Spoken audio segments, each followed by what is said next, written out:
नमस्कार। शुरुआत करते हैं एक दुखद खबर के साथ। केंद्रीय मंत्री संजीव बालियान के चचेरे भाई का निधन हो गया है। कोरोना से उनका निधन हुआ। जितेंद्र बालियान का निधन हो गया है। कुटबी गांव से नवनिर्वाचित प्रधान थे जितेंद्र। पंचायत चुनाव के बाद कोरोना संक्रमित हुए थे जितेंद्र। केंद्रीय मंत्री संजीव बालियान के दूसरे भाई की हालत गंभीर है। एम्स में उनको भर्ती करवाया गया है। ये बड़ी खबर हम आपको बता रहे हैं। केंद्रीय मंत्री संजीव बालियान के चचेरे भाई का निधन हुआ है। कोरोना से जितेंद्र बालियान का निधन हुआ। कुटबी गांव से नवनिर्वाचित प्रधान थे जितेंद्र बालियान। पंचायत चुनाव के बाद कोरोना संक्रमित हुए थे। केंद्रीय मंत्री संजीव बालियान के दूसरे भाई की हालत भी गंभीर है। एम्स में उनको भर्ती करवाया गया है, जहां उनका इलाज चल रहा है।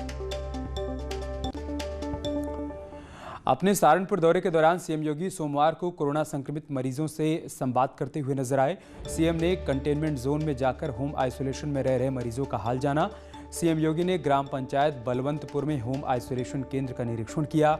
साथ ही सुराना गांव में होम आइसोलेशन में रह रहे कोविड मरीजों से सीधा संवाद भी किया। सीएम ने बैरिकेडिंग के पास रुककर सुमित कुमार और शुभम नाम के मरीजों से बात की। उसके बाद सीएम ने बलवंतपुर और सलीमपुर ग्राम पंचायत में निगरानी समिति के सदस्यों और स्वास्थ्य कर्मियों से भी संवाद किया। अलग रूम और अलग उसमें रहते हैं ना, ये सैनिटाइजेशन का भी कार्रवाई कभी होती रहती है ना। ठीक है, और कोई समस्या? भाई यही हम हालचाल लेने के लिए आए थे। सावधानी रखिए और अपने परिवार के सभी लोगों को भी इसके लिए सतर्क करिए। ठीक है, किसी को भी ना होने पाए, इन्फेक्शन को रोकिए हर हाल में। ठीक है, वैक्सीन लिया कि नहीं लिया? अब रजिस्ट्रेशन करवा करके 1 महीने के बाद तब लेना है। ठीक है, वैसे नेगेटिव आएगा। अलग रूम और अलग उसमें रहते हैं ना, ये सैनिटाइजेशन का भी कार्रवाई कभी होती रहती है ना। ठीक है, और कोई समस्या?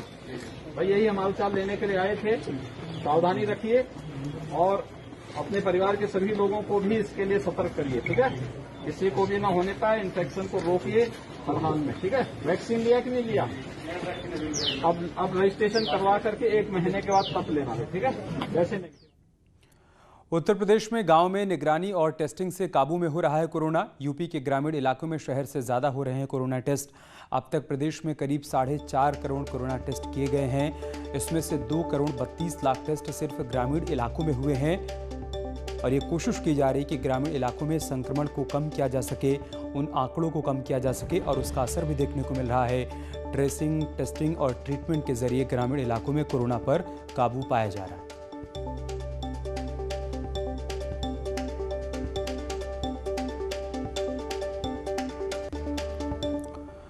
रामपुर में पुलिस का बेरहम चेहरा सामने आया है। सोशल मीडिया पर एक वीडियो वायरल हो रहा है जिसमें पुलिस निरंजन लाल अग्रवाल नाम के शख्स की पिटाई कर रही है। पुलिस ने पहले तो डंडा लेकर निरंजन लाल को दौड़ाया। जब विरोध किया गया तो उनकी जमकर पिटाई कर दी। घटना कोतवाली बिलासपुर क्षेत्र की है। पीड़ित बिलासपुर बीजेपी के पूर्व नगर मंत्री हैं। इनका नैनीताल रोड पर हाईवे के किनारे स्पेयर पार्ट्स की दुकान है। लॉकडाउन में दुकान खोलने के आरोप में पुलिस ने पीड़ित की पिटाई कर दी, जिसका वीडियो अब वायरल हो रहा है। हालांकि न्यूज़ 18 वायरल वीडियो की पुष्टि नहीं करता।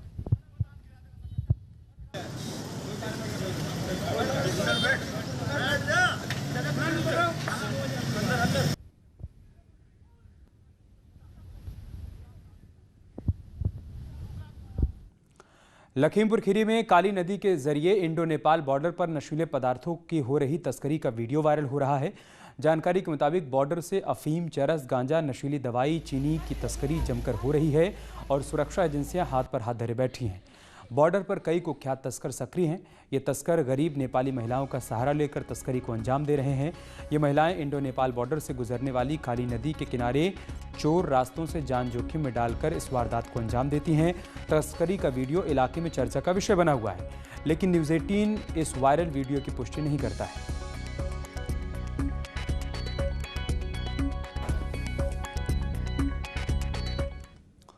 लखीमपुर में अवैध शराब माफिया इन दिनों शराब बेचने के लिए छोटे बच्चों का इस्तेमाल कर रहे हैं। ताज़ा मामला कुन्हापुराव, चाहतेपुरवा, पुरैना और बिल्हा गांव का है, जहां पर खुलेआम शराब बनाई जा रही है, जिसे ग्रामीण इलाकों में दुकानों पर बच्चों द्वारा बिकवाई जा रही है। स्थानीय लोगों का मानना है कि पुलिस और आबकारी विभाग की मिलीभगत से शराब माफिया खुलेआम अवैध शराब बेच रहे हैं। पूरे मामले पर पुलिस ने चुप्पी साध ली।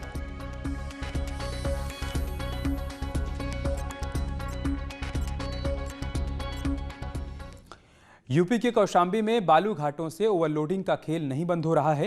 हालांकि डीएम अमित कुमार सिंह ने ओवरलोडिंग को रोकने के लिए रिटायर्ड सेना के जवानों को लगा दिया है। इसके बाद भी बालू माफिया इनकी नज़रों से बचकर ओवरलोड वाहनों को निकालने में गुरेज नहीं करते हैं। ऐसे ही माफियाओं पर कार्रवाई करते हुए पिपरी इलाके में 35 ओवरलोडेड ट्रकों और ट्रैक्टर्स को पकड़ा गया। आए दिन कंटिन्यू में शिकायत आ रही थी, तो जिलाधिकारी महोदय ने निर्देश दिया है कि जिले में ओवरलोड के प्रति कंटिन्यू कार्रवाई की जाए। तो हम लोग लगातार उसका अभियान चला रहे हैं, जिससे लगभग अभी तक 30-35 गाड़ियाँ पकड़ गई हैं और लगभग 40 समथिंग लाख रुपया उस पर वसूली की गई है। क्या कोई टोल नंबर भी आप लोगों ने जारी किया है कि जो पब्लिक आपसे बता सके रोड पे? उसमें बाबू और खान अधिकारी का नंबर दिया गया है। वो कहीं भी अगर कोई भी किसी समय कॉल करेगा, तत्काल टीम को बताया जाएगा और उसमें तुरंत कार्रवाई करेंगे वो लोग। शाहजहांपुर में लापता युवक का शॉर्ट से बताया जा रहा है कि पेड़ से लटका हुआ उसका शव मिला था, जिससे इलाके में सनसनी फैल गई थी। खन्नौत नदी के किनारे युवक का शव पेड़ से लटकते हुए मिला था। मृतक की पहचान कर शव को पोस्टमार्टम के लिए भेज दिया गया है। मृतक के भाई ने हत्या की आशंका जाहिर की है। फिलहाल पुलिस पूरे मामले की जांच पड़ताल कर रही है। जानकारी के मुताबिक युवक सोमवार की सुबह घर से अचानक से लापता हो गया था, जिसकी तलाश उसके परिजन कर रहे थे।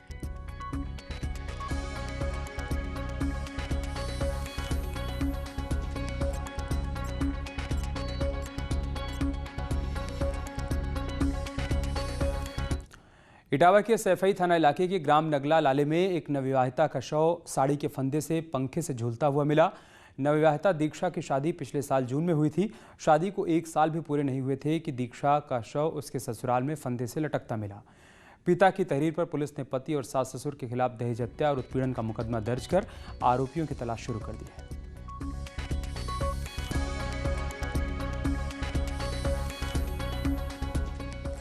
और एक बड़ी खबर अलीगढ़ से है। पुलिस टीम पर हमला हुआ है। शराब तस्करों को पकड़ने गई थी पुलिस टीम। ग्रामीणों और आरोपियों के परिजनों ने हमला कर दिया। हमले में कई पुलिसकर्मी घायल हो गए हैं। गांव में कई थानों की पुलिस फोर्स को तैनात किया गया है। थाना अकराबाद इलाके का मामला है, जहां पर इनपुट के आधार पर पुलिस ने छापेमारी की और इसी दौरान पुलिस टीम पर हमला किया गया। शराब तस्करों के परिजन और साथ ही ग्रामीणों ने पुलिस टीम पर हमला कर दिया, जिसके बाद कई थानों की पुलिस फोर्स को मौके पर तैनात किया गया है। पुलिस अब आरोपियों की पहचान कर रही है।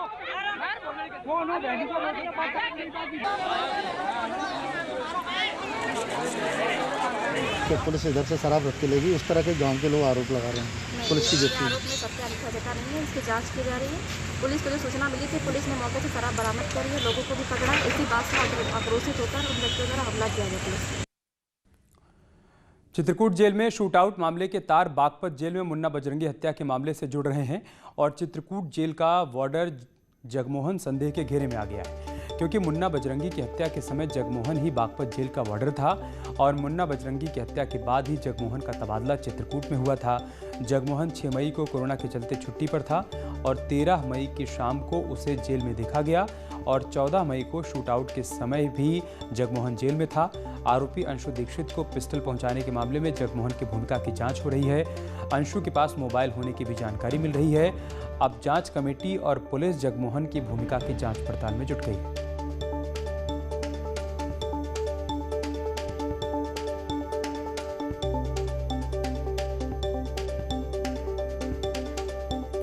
लखनऊ से हमारे सहयोगी ऋषभ मणि हमारे साथ फोन लाइन पर जुड़ चुके हैं। ऋषभ, क्या जानकारी इस खबर के बारे में आपके पास?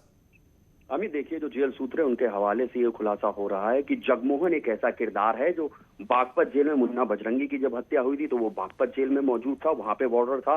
वहां से उसका ट्रांसफर किया गया था चित्रकूट जेल और चित्रकूट जेल में अब जब शूट आउट हुआ है तो उस वक्त भी जगमोहन की वहां मौजूदगी पाई गई है। और जबकि 6 मई को ही जगमोहन कोरोना पॉजिटिव आया था, वो छुट्टी पे चल रहा था, लेकिन बावजूद इसके 13 मई की शाम को भी वो जेल में देखा गया और 14 मई को शूट आउट के वक्त भी जगमोहन वहां मौजूद था। बताया जा रहा है मिराज और मुकीम की हत्या के बाद अंशु जब कैदियों को बंधक बनाए हुए था तो उस वक्त भी पुलिस टीम के साथ जेल वार्डर जगमोहन देखा गया था। तो एक अहम सवाल शुरू से ही उठ रहा था कि आखिरकार अंशु दीक्षित के पास पिस्टल कहां से पहुंची। तो अब इस वक्त में जब इस मामले की जांच एक बड़ी कमेटी कर रही है, पुलिस ने भी 2 मुकदमे दर्ज कर रखे हैं, वो भी कर रही है, तो उस वक्त अब ये सवाल बहुत अहम हो जाता है कि जगमोहन की क्या भूमिका थी, क्योंकि मुन्ना बजरंगी की हत्या के वक्त भी यही सवाल उठा था कि सुनील राठी के पास जेल में पिस्टल कैसे पहुंची, और अब यही सवाल अंशु दीक्षित के लिए भी उठ रहा है कि उसके पास पिस्टल कैसे पहुंची। तो एक किरदार ऐसा है जो बागपत जेल के शूटआउट और चित्रकूट जेल के शूटआउट में कॉमन है, वो है जगमोहन। इसलिए वो जांच एजेंसियों के निशाने पर आ गया है, संदेह के घेरे में है। कुछ देर बाद हो सकता है कोई बड़ा खुलासा हो, उसकी क्या भूमिका थी, अगर वो छुट्टी पे चल रहा था तो 13-14 मई को वो जेल में कैसे आया, किसकी परमिशन से आया। अमित, ठीक है, बहुत शुक्रिया आपका हमारे साथ जुड़ने के लिए ऋषभ, और जानकारी हम तक पहुंचाने के लिए।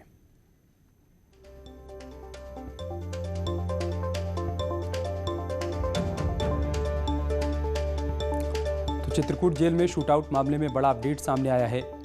अंशु के पास मोबाइल होने का भी शक है। इसके अलावा जगमोहन की भूमिका की भी जांच पड़ताल शुरू हो गई है। पुलिस ने इस पूरे मामले की जांच पड़ताल शुरू कर दी है। छुट्टी पर होने के बावजूद जेल वार्डर जगमोहन जेल के भीतर कैसे था, इन तमाम बिंदुओं की जांच पड़ताल अब की जा रही है जांच टीम की तरफ से। तो बड़ी खबर हम आपको बता रहे हैं, चित्रकूट जेल शूटआउट मामले में बड़ा अपडेट सामने आया है। जेल वार्डर जगमोहन की भूमिका की जांच पड़ताल शुरू हो गई है। जब मुन्ना बजरंगी की हत्या हुई थी उस वक्त जेल वार्डर जगमोहन ही था, और उसके बाद ही उसका तबादला चित्रकूट किया गया था। अब जब यहाँ पर के शूटआउट हुआ है उस दौरान भी जगमोहन की जेल के भीतर मौजूदगी थी, ऐसा सूत्र बता रहे हैं। और हमारे सहयोगी ऋषभ मणि बता रहे हैं कि अब जांच के दायरे में जगमोहन को भी लाया गया है कि आखिर कोविड होने के बावजूद जब वो छुट्टी पर था तो 13 मई को वो जेल के भीतर क्या कर रहा था।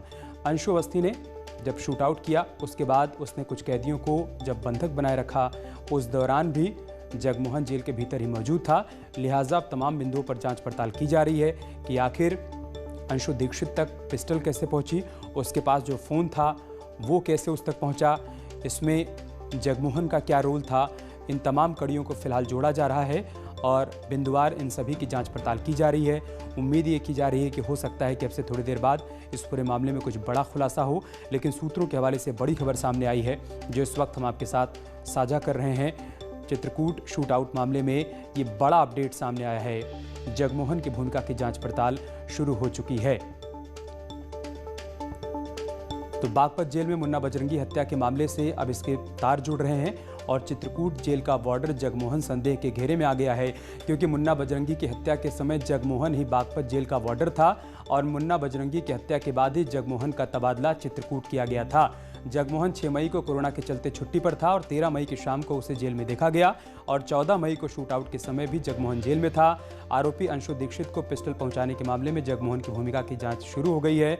अंशु के पास मोबाइल होने की भी जानकारी मिल रही है। अब जांच कमेटी और पुलिस जगमोहन की भूमिका की भी जांच पड़ताल कर रही है।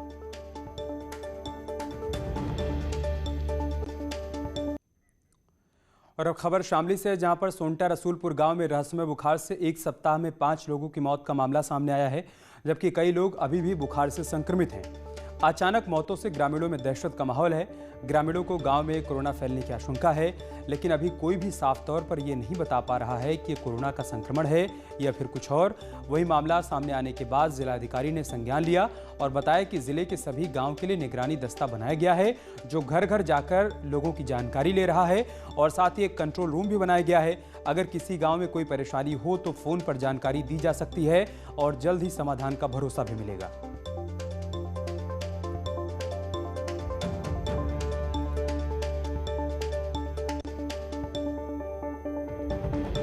ग्रामीण क्षेत्रों में डोर टू डोर सर्वे हम लोग करा रहे हैं, जिसमें आशा एनएम की टीम जा रही है, निगरानी समिति उनका सहयोग कर रही है। डोर टू डोर जाके एसिम्प्टोमेटिक लोगों की पहचान कर रही है और उनको मेडिकल किट का वितरण कर रही है। 5 दिन का अभियान पहले चला था, इसको एक्सटेंड कर दिया गया है ताकि सभी गाँव जो है कवर हो जाएँ। किसी कारण से अगर कोई गाँव छूट रहा है तो उसकी सूचना कंट्रोल रूम पर दे सकते हैं, उस गाँव में भी हम विशेष अभियान चलाते हैं। इटावा के डॉक्टर भीमराव अंबेडकर राजकीय संयुक्त चिकित्सालय के कोविड अस्पताल में स्वास्थ्यकर्मियों की बड़ी लापरवाही सामने आई है, जहां कोविड वार्ड के मेडिकल कचरे को खुले में फेंका जा रहा है। इस कचरे में पीपीई किट, खाली इंजेक्शन, ग्लव्स, मास्क जैसी चीजें शामिल हैं। इस मेडिकल कचरे के बीच कूड़ा बिनने वाले बच्चे और मवेशी घूमते हुए नजर आते हैं। जो भी हमारी मेडिकल टीम है उसको जब विजिट करके आती है तो उस ड्रम में डाल देती है और उससे वहाँ से बायोमेडिकल वेस्ट वाला जो भी हमारा है वो भर के ले जाता है और उनका निस्तारण अपने प्लांट में करता है। नहीं, उसके निस्तारण के लिए हमारे यहाँ एक एजेंसी है, वो कचरा सुबह उठा के ले जाती है सारा। अगर ऐसा कहीं है तो मैं देखूंगा भी, उसको संज्ञान मेरे में भी है नहीं, मैं उसको जरूर उसका निस्तारण करवाऊंगा। रामपुर के एक फर्जी क्लिनिक पर प्रसव के लिए गई महिला और नवजात की मौत हो गई। कोतवाली शाहबाद में बिना रजिस्ट्रेशन के चल रहे अस्पताल में बिना डिग्री के डॉक्टर और कुछ नर्स लोगों का इलाज करते थे, जहां मुकुटपुर गांव की एक महिला को प्रसव के लिए ले जाया गया था। मृत बच्चे के जन्म के बाद महिला की भी मौत हो गई। उसके बाद आरोपी झोलाछाप डॉक्टर और नर्स फरार हो गए। सूचना के बाद पहुंची पुलिस ने फर्जी क्लिनिक को सील कर शव को पोस्टमार्टम के लिए भेज दिया है और आरोपी झोलाछाप डॉक्टर पर FIR दर्ज कर ली गई है। ये एक हेल्थ केयर सेंटर चल रहा था बिना किसी पंजीकरण के, पब्लिक हेल्थ केयर सेंटर। तो इसमें जबकि अनट्रेंड लोग जो नाम लिखे हुए हैं, इनको डिग्री नहीं, कुछ नहीं है, इनके द्वारा कोई डिलीवरी की गई थी आज दिन में। तो उसमें बच्ची तो मृत पैदा हुई थी, उसके बाद माँ की स्थिति भी खराब हुई और उसकी भी डेथ हो गई। बच्चा दोनों मर गए? दोनों मर गए। तो क्या कार्रवाई हो रही है आपकी तरफ से? क्या कार्रवाई हुई है सर? हम तो ये सब जो लोग यहाँ पे थे ये सब भाग चुके हैं। इसको सील करा दिया गया और उनके नाम FIR करा दी गई। कोरोना काल में जब लोग घरों में कैद हैं तो ऐसे में बेजुबानों की सुध लेने वाला कोई नहीं है। बात अगर आगरा की करें तो यहाँ पर बंदरों की ठीक ठाक आबादी है। ये बंदर पर्यटकों पर निर्भर रहते हैं, लेकिन अब चूंकि सब कुछ बंद है तो इन्हें भी परेशानियों का सामना करना पड़ रहा है।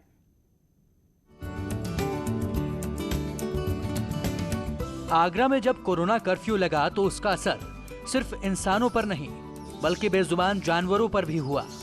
एक समय था जब आगरा से ऐसी तस्वीरें आती थीं, बंदर पर्यटकों को परेशान कर रहे हैं, लेकिन अब ये बंदर शांत हैं क्योंकि ये भूखे हैं। इंसानों के लिए खाने के पैकेट बांटने की अच्छी खबरें हमने आपको यूपी के कई जिलों से दिखाई हैं। आज आगरा की अच्छी खबर देखिए। आगरा में तमाम लोग ऐसे हैं जो मदद के लिए हमेशा आगे रहते हैं, तो ऐसे में तमाम बेजुबान जिनका कोई नहीं है उनका ख्याल रखने के लिए आगरा शहर के लोग आते हैं। और सुबह सुबह आप देखिए कि SN मेडिकल कॉलेज में जो बंदरों का हुजूम रहता है उसे केला खिलाया जा रहा है, यानी केले की पार्टी चल रही है बंदरों की।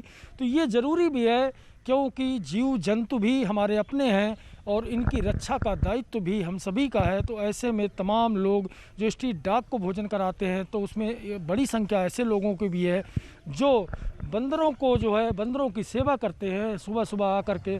तो आप देखिए कि किस तरह से SN मेडिकल कॉलेज गेट पर बंदरों को फल खिलाया जा रहा है। आगरा में SN मेडिकल कॉलेज, कलेक्ट्रेट और ताज इलाके में बंदर ज्यादा देखे जाते हैं, लेकिन इस वक्त तालाबंदी की वजह से इन बंदरों का पेट नहीं भर पाता है। इसलिए शहर के कुछ लोग सुबह शाम उन इलाकों में जाते हैं जहां बंदरों की आबादी रहती है और उन्हें केले खिलाते हैं। ये बंदर भी केले खाने के लिए एक जगह पर इकट्ठे हो जाते हैं और इंतजार करते हैं कि कोई आए और उनके लिए खाने को कुछ ले आए। हिमांशु त्रिपाठी, न्यूज़ 18, आगरा। और चलिए इसके साथ इस बुलेटिन में इतना ही। खबरें जारी हैं, आप बने रहिए हमारे साथ। नमस्कार।